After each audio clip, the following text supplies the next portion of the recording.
Houve, inclusive, conversas. Eu vou separar alguns textos aqui de conversas para também explicar. Primeiro diálogo que eu quero comentar, do dia de 27 de junho de 2025, ele se desenvolve assim. O Eduardo Bolsonaro mandando a mensagem: posso compartilhar, risinho? Aí o pai responde: não.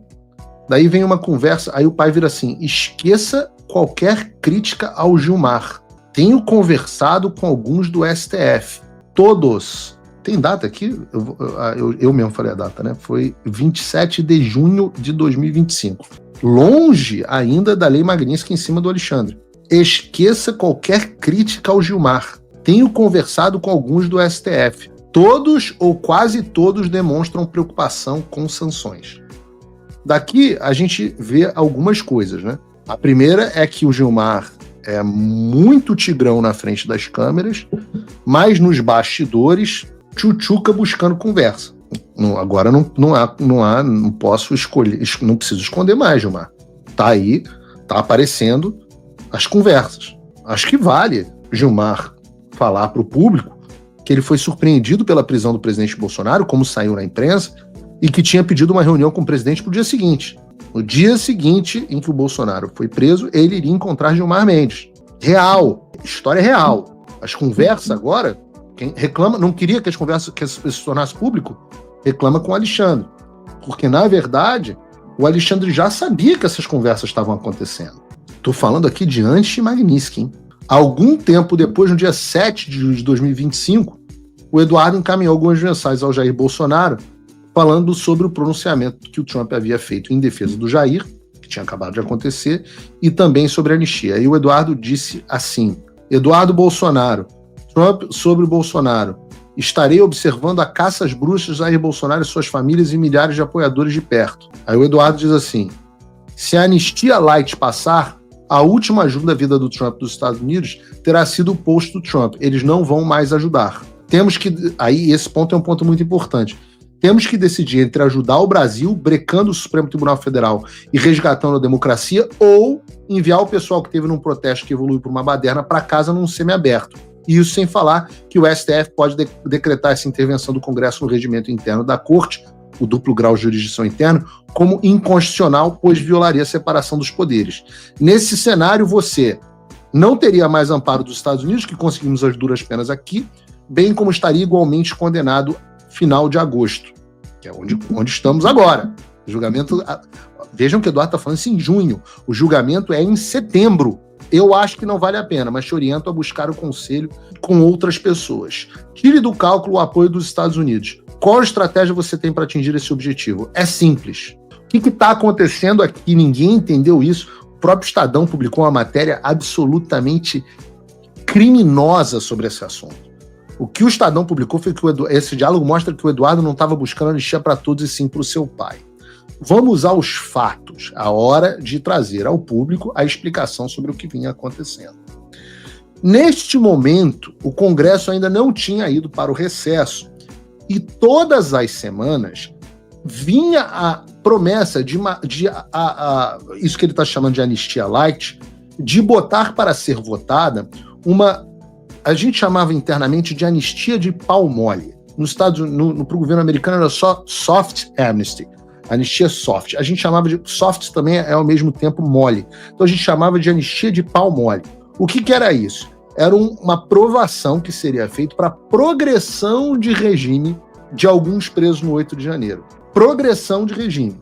E ao mesmo tempo, a outra coisa que seria aprovada seria o duplo grau de jurisdição. O que seria isso? O presidente Bolsonaro poder apelar a uma instância superior. A poder apelar com a instância superior é a turma do STF, onde ele perderia naquele momento de 9-2. E este acordo estava sendo considerado, para não dizer aceito, este acordo caracu estava sendo considerado pelo presidente Bolsonaro. Então você tem aqui neste momento um presidente Bolsonaro considerando seriamente e orientando o partido nesta direção a apoiar uma anistia de pau mole, que não resolveria o problema do Brasil, não liberaria os presos, atingiria meia dúzia de pessoas com progressão de pena e, para ele, daria simplesmente a possibilidade de apelar para um tribunal que ele perderia certamente. Do outro, você tem o filho falando assim: se você fizer isso, os Estados Unidos vão parar de te apoiar, porque não é, isso para eles é a coisa mais imbecil do mundo. E você vai perder qualquer chance. Não! Nós precisamos de uma anistia ampla, geral e restrita. E isso vai resolver o problema do Brasil. A gente não pode deixar o Brasil refém de meia dúzia de pessoas que fizeram a baderna ou não, que participaram de um protesto, porque tem os dois, tem pessoas que participaram do protesto e tem pessoas que participaram de uma baderna. E que essas pessoas vão poder ir para o semiaberto e o Brasil vai continuar nessa desgraça. Não! Essas pessoas não deveriam estar lá. Nós precisamos salvar o país. Nós precisamos botar o país no curso.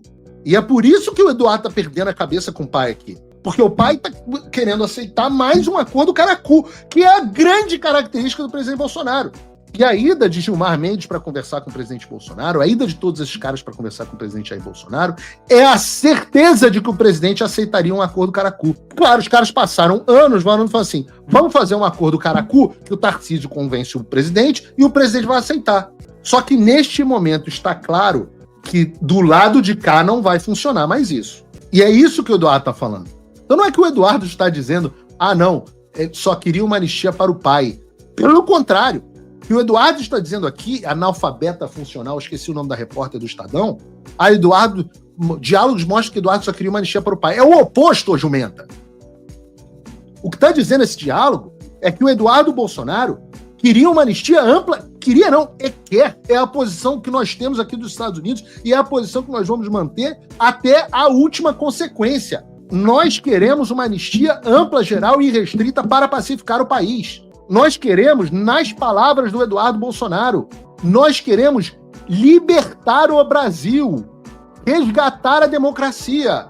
Não basta libertar o Jair Bolsonaro. Não basta reduzir a pena dos presos e mandar ele para o semiaberto. Não basta. Não vai bastar, porra. Entendam isso. Não adianta vir com proposta de anistia merda. A anistia é ampla, geral e restrita. Igualzinho ao que meu avô promulgou em 79. Custa entender isso? É difícil. E é por isso que a gente briga com as pessoas. É por isso que tem as tretas públicas. Porque a gente está empurrando as coisas para um lado e as pessoas estão empurrando para os outros, para o outro lado. Isso é em 7 de julho. O Trump tinha se manifestado, mas não tínhamos ainda a lei Magnitsky, acho que não tínhamos nem tarifa. Por isso que ele está dizendo.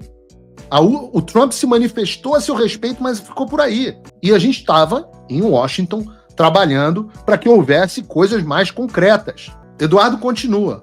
Amanhã eu vou acordar de olho nas redes do Trump torcendo para que amanhã ele já traga novidades sobre novas ações. Claro, nós estávamos ali na iminência das tarifas serem anunciadas. Lembrando, eu sempre disse publicamente, a decisão das tarifas foi do presidente Trump, mas nós sabíamos, tinha agendada a reunião com o presidente Trump. A reunião aconteceu no dia 4 de julho, então é normal que no dia 7 de julho, Trump foi lá, na primeira coisa, 4 de julho é feriado dos Estados Unidos, dia 7 de julho foi segunda-feira, a primeira coisa o Trump se manifestou. Se eu não me engano, no dia 10 de julho vem as tarifas, dia 9 ou 10 de julho. Aliás, dias depois do dia 9 de julho, o Eduardo conversa com Jair sobre a nota que seria publicada em seu nome. Lembra? Dia 7 o Trump fala, dia 9 o presidente Bolsonaro ainda não tinha manifestado não tinha se manifestado sobre o tema. Porque os pau-mole estavam lá pro presidente. Não, temos que pegar leve. Eu vou ler a nota, e eu tenho muito orgulho dessa nota, porque eu acho que o tom dela é absolutamente perfeito. Ela diz o seguinte: nota do ex-presidente Jair Bolsonaro. Recebi com senso de responsabilidade a notícia da carta enviada pelo presidente Donald Trump ao governo brasileiro, comunicando a criação da chamada tarifa Moraes. Então isso foi no dia da comunicação da tarifa Moraes, mas já depois da comunicação do presidente Trump. A medida é resultado de, olha que perfeição, chamada tarifa Moraes. Primeira frase da manifestação do presidente Bolsonaro, ele já está dando o nome que ele quer que a imprensa chame. A medida é o resultado direto do afastamento do Brasil dos seus compromissos históricos com a liberdade, o Estado de Direito e os valores que sempre sustentaram nossa relação com o mundo livre. Isso jamais teria acontecido sob meu governo. Alguém falou de economia aqui? Não. O resultado é o afastamento do Brasil com os compromissos históricos de liberdade e Estado de Direito. Aí ele vai. Essa caça às bruxas, termo usado pelo próprio presidente Trump, e isso ele manteve na nota dele, não é apenas contra mim. É contra milhões de brasileiros que lutam por liberdade e se recusam a viver sob a sombra do autoritarismo. O que eu tenho pedido no Paulo Figueiredo Show há séculos? Que o presidente pare de dizer essa é uma perseguição contra mim. e diga se é uma perseguição contra você, eu só estou no caminho das pessoas. O que está em jogo é a liberdade de expressão, de imprensa, de consciência e de participação política. Ele manteve isso. Conheço a firmeza e coragem de Donald Trump na defesa desses princípios e ele já demonstrou mais uma vez que não recua diante de tiranos. Olha que nota perfeita. O Brasil caminha rapidamente para o isolamento e a vergonha internacional. A escalada de abusos, censura e perseguição política precisa parar. O alerta foi dado e não há mais espaço para cinismo ou omissão. Aí, a parte que eu pedi para colocar. Peço ao Congresso... Olha o plano sendo colocado em prática lá atrás, a despeito do presidente Bolsonaro. A despeito. Porque ele não seguiu essa nota na íntegra. Ele tirou, a Tarifa Moraes tirou essa parte.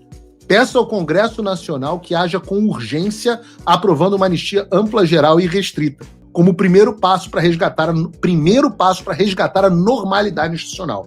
Ainda é possível corrigir o rumo, mas o tempo está acabando. Aí o Eduardo vira e fala assim, me dá o ok para eu enviar para a imprensa. Nunca veio. Eu estava em viagem, eu fiz essa nota em viagem com a minha família num cruzeiro. Eu estava arrancando, eu não tenho pentelho no saco, mas se eu tivesse, eu estava arrancando todos de raiva da nota não tá sendo publicada e das pessoas dizendo, não, o presidente não pode falar isso, não pode falar Tarifa Moraes, vai provocar o Moraes. Para vocês saberem o que eu passo, para vocês saberem, isso aqui nunca é público, mas muitas vezes eu tenho que sentar aqui e fazer o programa com vontade de cortar os pulsos, com um assessoramento merda que trouxe o presidente Bolsonaro até essa situação. E um presidente que, obviamente, fragilizado, que já adora um acordo caracu, sendo assessorado pelas pessoas que nos trouxeram a essa situação. As pessoas que nos trouxeram a esta situação de merda.